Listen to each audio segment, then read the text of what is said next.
Hello and welcome to your English language class. Today in this class we'll be taking up the remaining portion of the chapter, The Gift of the Magi.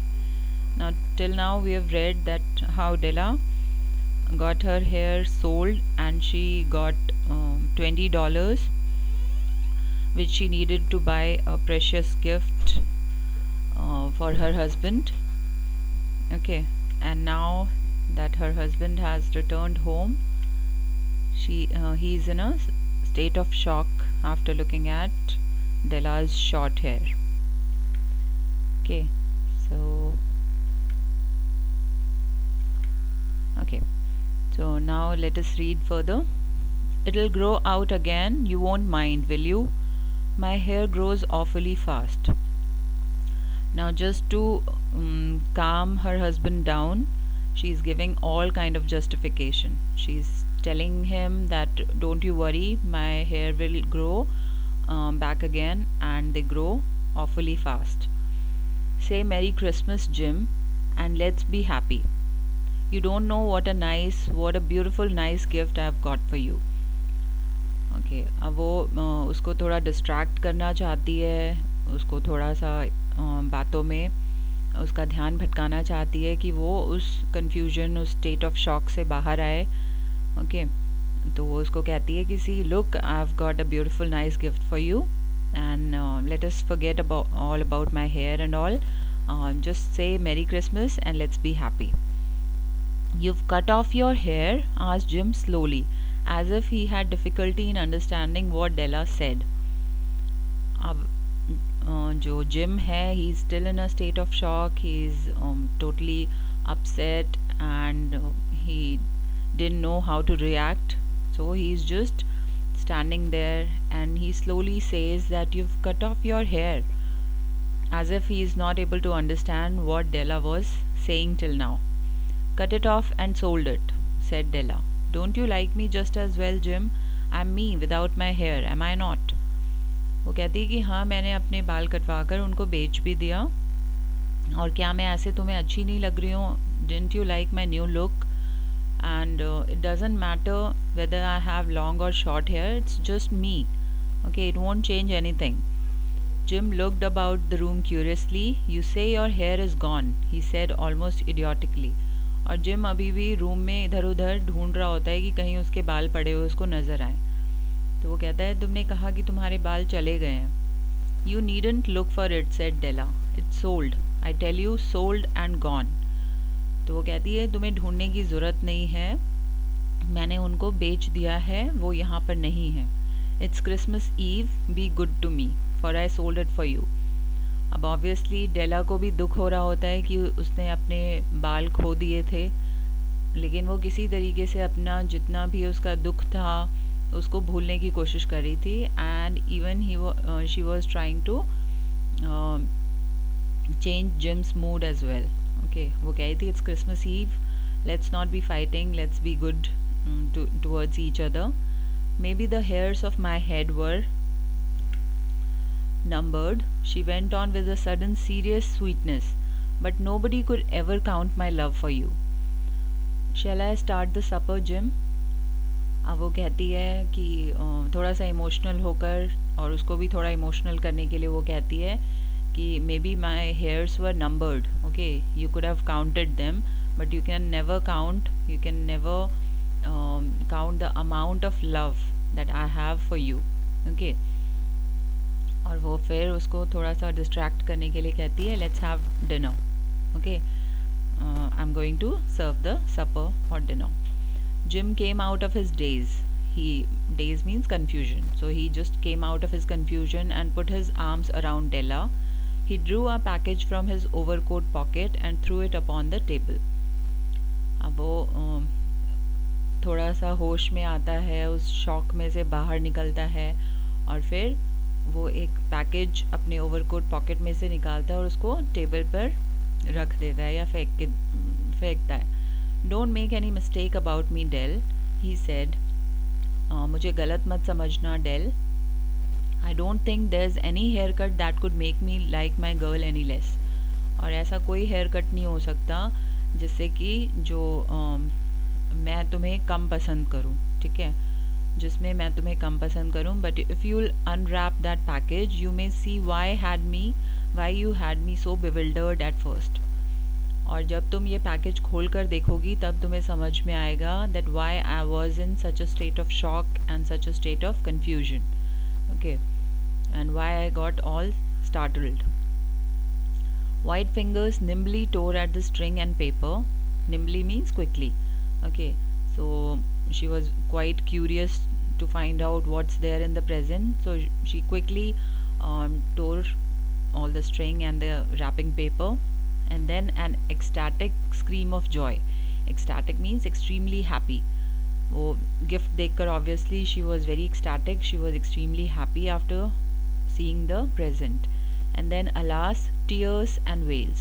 Suddenly she started weeping and she started crying, requiring Jim to use all his powers to comfort her. और gym को अपनी पूरी ताकत के साथ उसको comfort करना पड़ा, उसको शांत करना पड़ा. For there lay the combs, the set of combs that Della had worshipped for long in a Broadway window.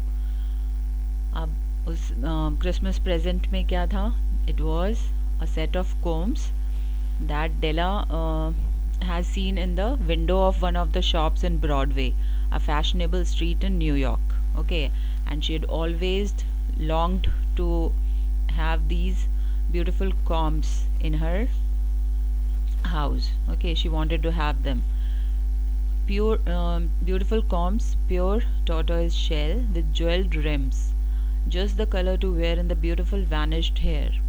Okay, तो वो एक तरीके की हेयर एक्सेसरीज थी, ठीक है. ब्यूटीफुल कॉम्स वैसे वाले कॉम्स नहीं जिनसे आप कंघी करते हैं, वो एक एक्सेसरी टाइप की होती है, ठीक है, जिसको आप बालों को डेकोरेट करने के लिए लगाते हैं. They were expensive she knew and her heart had yearned for them without the least hope for ever having them.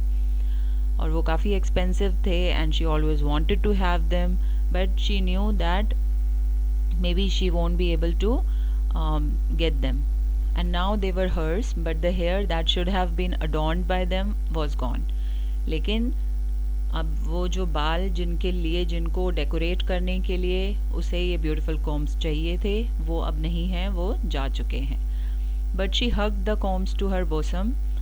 After a while, she looked up with a smile and said, "My hair grows so fast, Jim."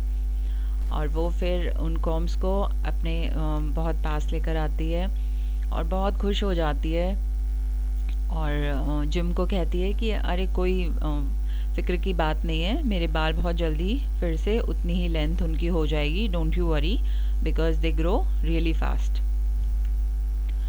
And then Della leaped up like a little singed cat and cried oh oh.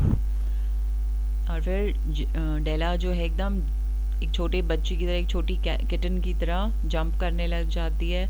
Gym had not yet seen his beautiful present.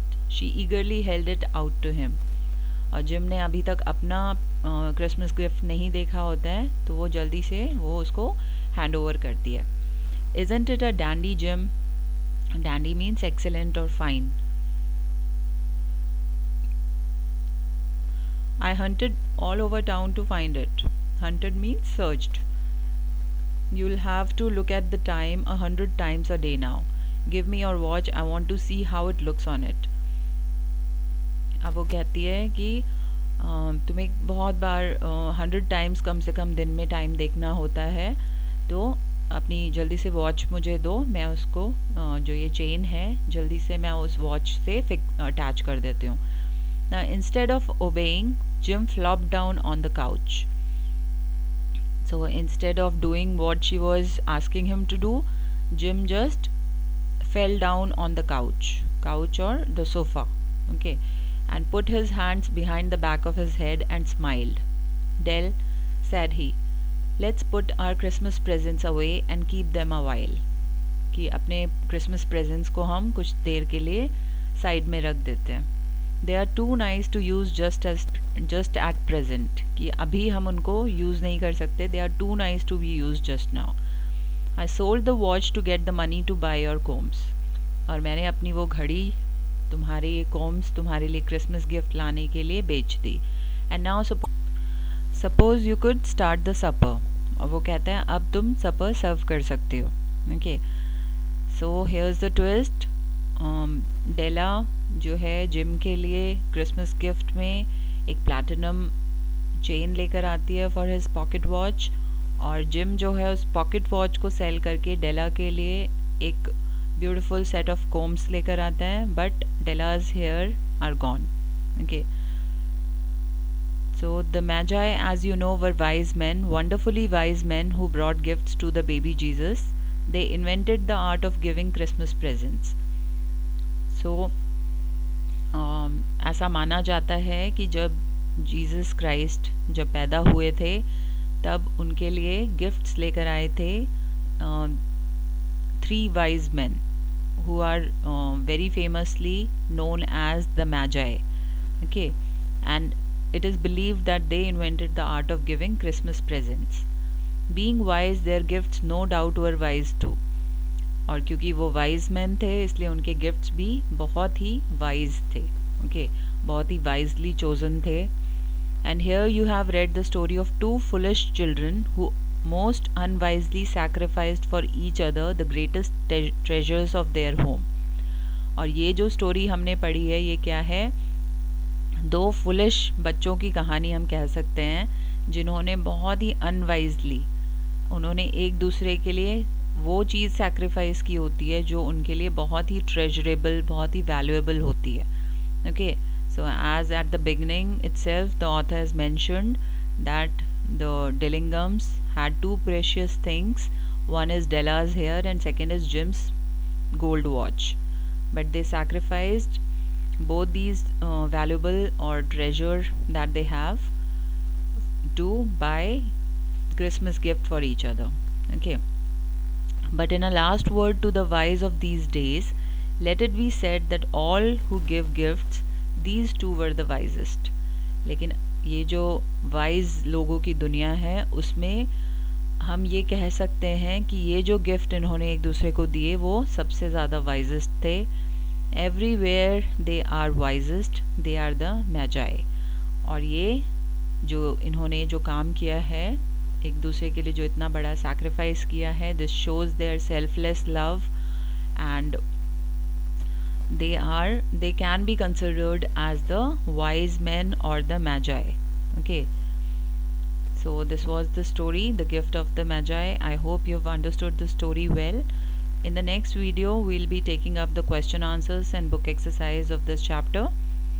Till then you just read this chapter twice, and if you've got any doubt or any problem you can just ask me in the group.